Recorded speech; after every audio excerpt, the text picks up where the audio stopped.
You are looking at a man that is living the life of Riley.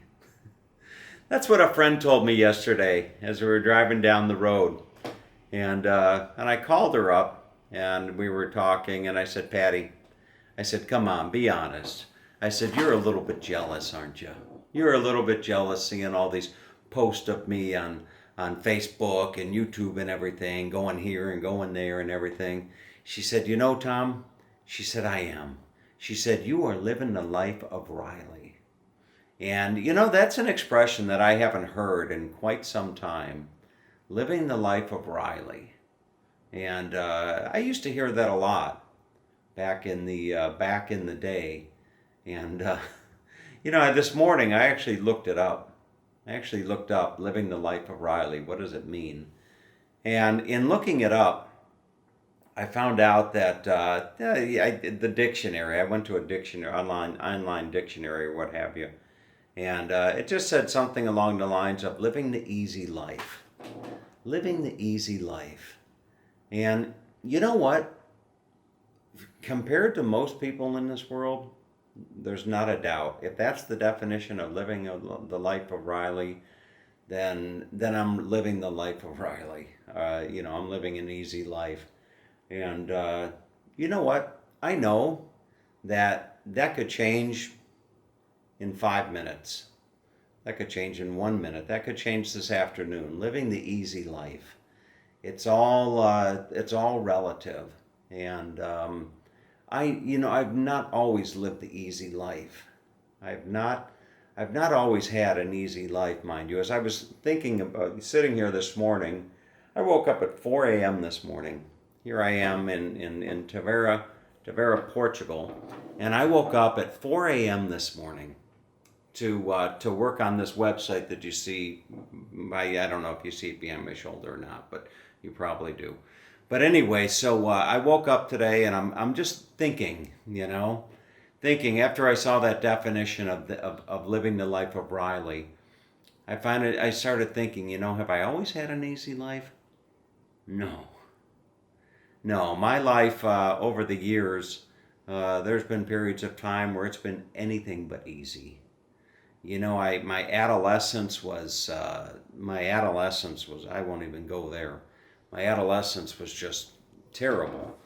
My, there was a period of time that, boy, I just wanted to run my car off the road straight into the nearest pole, and kill myself. So my life has not always been easy. There's been times when I've been living out of my car.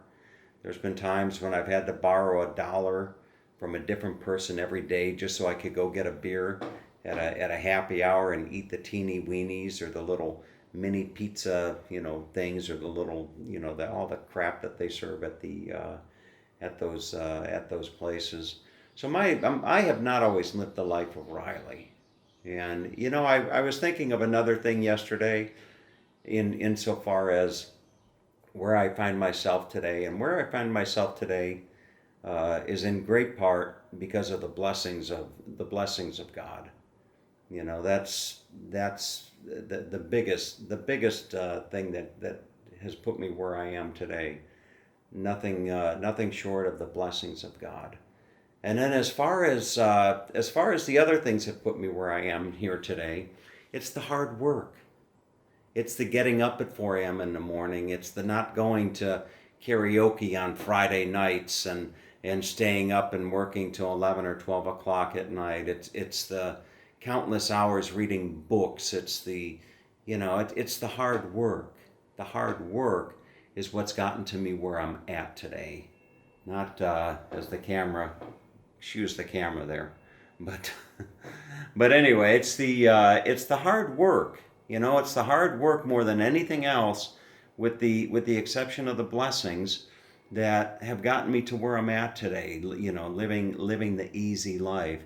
Some people would say that that I'm just lucky. That I'm lucky, or I think as my mom once put it, it's like I have this little cloud floating over my head, of good luck or something like that.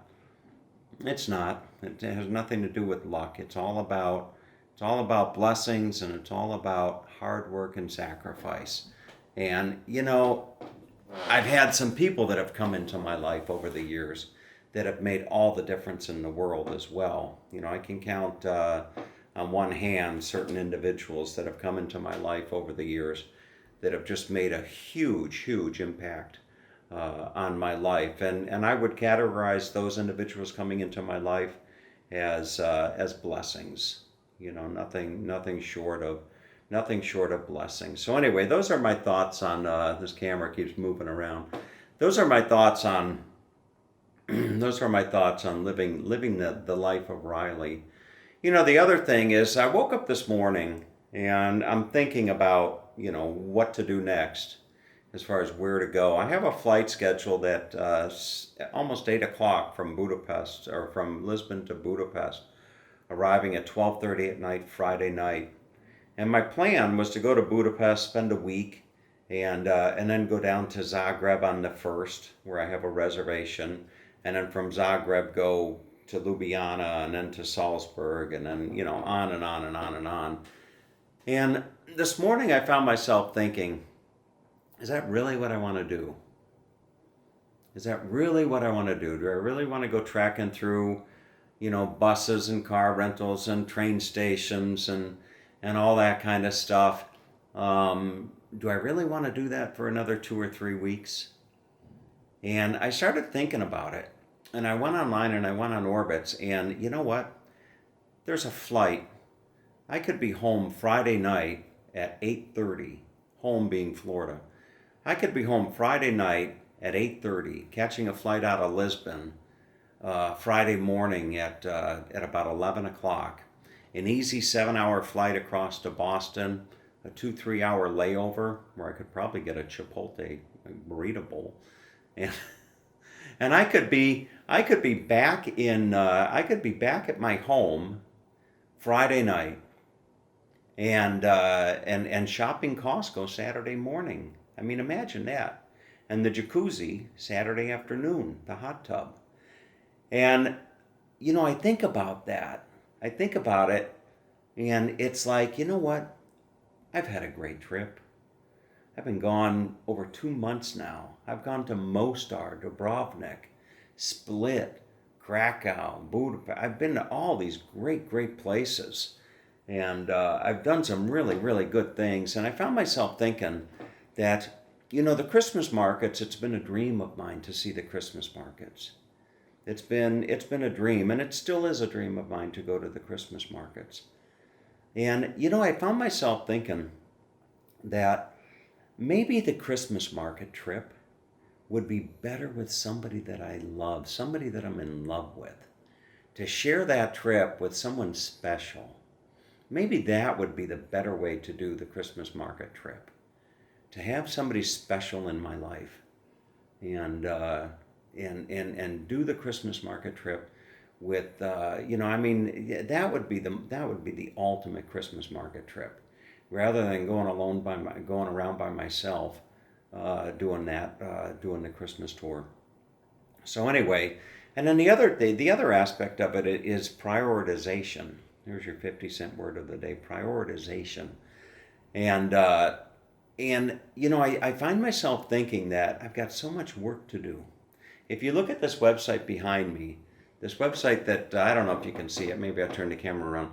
The website behind me is the Mission MissionTireAuto.com. You can go look at it, MissionTireAuto.com. And this guy came to me off of Facebook. I spend a lot of time sending out friend requests to auto shop owners. And this guy's got 2 locations in Illinois, and he came to me out of Facebook. And I'm setting up his website, and he'll probably be a client of mine for years to come. But as far as priority, I've got a lot of work. I've got a lot of people depending on me. And I'm doing some really cool stuff right now. And, I want to go down under for the winter. I want to go to Lake Wanaka. I want to see Whitsundays in Australia. I want to go hang out with Oz and put some Barbie on the shrimp in Melbourne, and take a road trip to the Great Ocean, the Great Ocean Road, and catch a ferry down to Tasmania. That's all stuff that I want to do, and I find myself thinking that if maybe I'm pushing myself too much. Maybe I hold off on the Christmas market trip, wait until I have somebody special in my life, and then go back to Florida this Friday, and spend a good solid 6 weeks to 8 weeks just knocking out my work, and then head down under to head down under to all those wonderful places. So I don't know. You tell me. Those of you out there that watch my videos, tell me what you think of my reasoning and my logic, because I could go either way. I've got a 24-hour cancellation on this flight to Florida, and I've got a 3-hour drive from Tavera up to Lisbon today. So plenty of time to think about it, plenty of time to get your feedback on it. So I'd be really, really curious to know what some of you think about my reasoning and logic. And today is going to be an interesting day in that I'm stopping back to see Emmanuel, and he's done with the painting of my father, and I'm really curious to see it. I'll probably do a Facebook Live or something when I go there. I don't know, but I'm really curious to see this portrait of my father. It's going to be special. I can only imagine it's going to be a really special thing to have that portrait, that oil painting of my father. So, and it'll be nice to see Emmanuel again. I'm going to do a website for him. I'm going to do a nice website for him, and we're just trying to think of a domain name. Anybody out there, you can think of a domain name. It's got to be catchy. Something, portraitsbyemmanuel.com or something like that. That's too hard to spell. But anyway, we'll figure it out. Right now, I can smell breakfast, and I'm going to bring you along for some breakfast. I am at a place here called what's the name of this place? It's the Posada. Well, it's the hotel, and it's the history of Posada Convento de Tavera. So I'm going to bring you with me. If I can turn the camera around here, I'm going to bring you with me down to breakfast here. And as I do so, I'm going to read a little bit about this place here. I don't want to wake anybody up, but this place goes back to the 1500s. The dormitory has come to establish itself as one of the most prominent parts of the convent of Nossa Senhora de Graça. So I'm just going to walk you through here. And it was used by the friars as a place to rest at night, to read and to study. It was rebuilt in 1758. It launches for the public plaza as a wide harmonic facade of intentional scenic effect, constituting the great mark of the 18th century of the convent. The reconstruction was addressed by the master constructor Diogo Tavares e Atade, according to a commission project in Lisbon. So this place was, at one time back in the 15th century.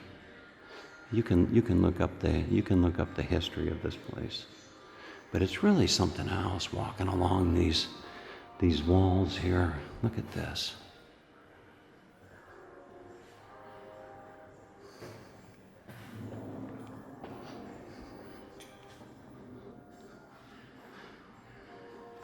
So it's like an old castle. Here's actually step outside here.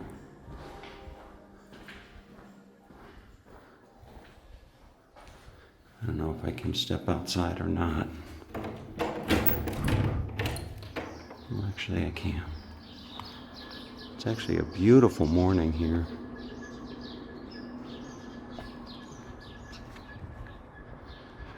Here are all types of birds. I found this place on, I used Miles to check in. Actually can't go out that way too much further. I'll show you the outside here.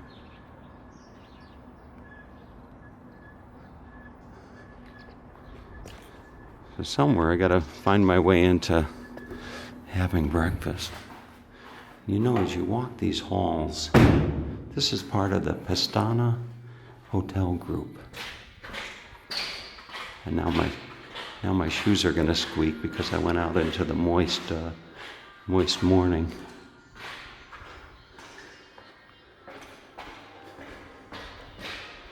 See if I can't find my way downstairs to the breakfast area.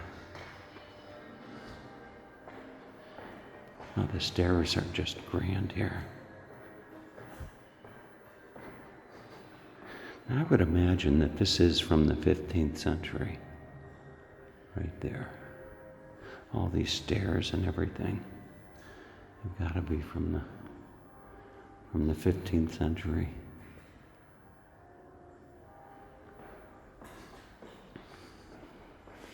And here's a large courtyard just out here.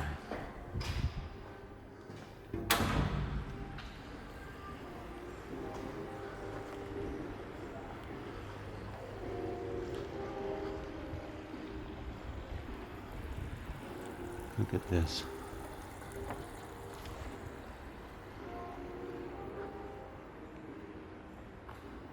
And somewhere around here is a nice cup of coffee and some eggs waiting for me.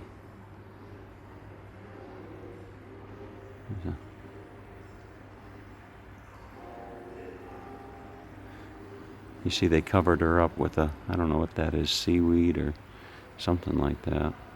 Covered up part of her at least.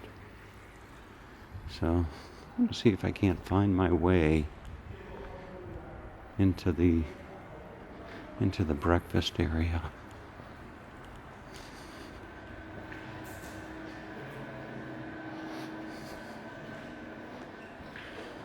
Actually, before going down to the breakfast area, I'll walk you up to the front and step outside and show you the outside of the building.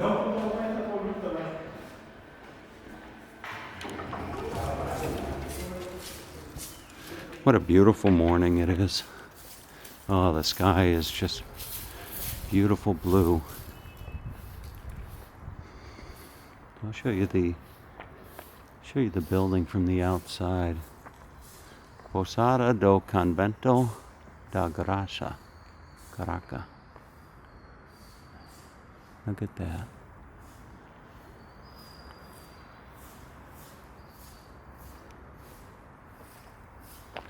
All right, so let's go in and see if we can't find a little breakfast.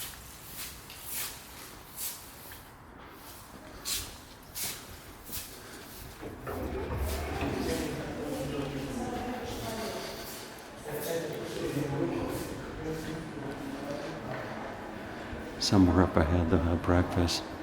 And what my plan is today, actually, is I'm going to do this morning video here for you. And I'm going to go and upload it. I'll upload the video, and while I'm uploading the video, I'm going to go do a walk and talk of the town here and give you a walk and talk tour. And then I need to hightail it over to Emmanuel and see the painting. Up these steps you've got a living room, they say. You've got a living room. So the breakfast, I think, is going to be right here. And here they got the morning news. Tories urged to strike against May. It's the morning news, so I think so here would be the breakfast. Good morning. So look at the wonderful breakfast they have here. I don't know what that is. But that looks good.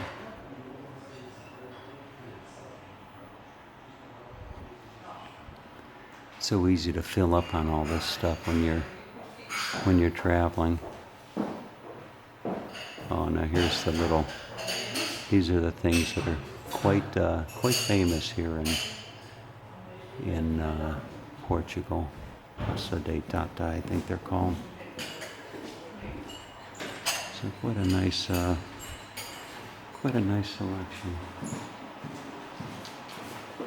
What do they have here? We got some eggs and bacon.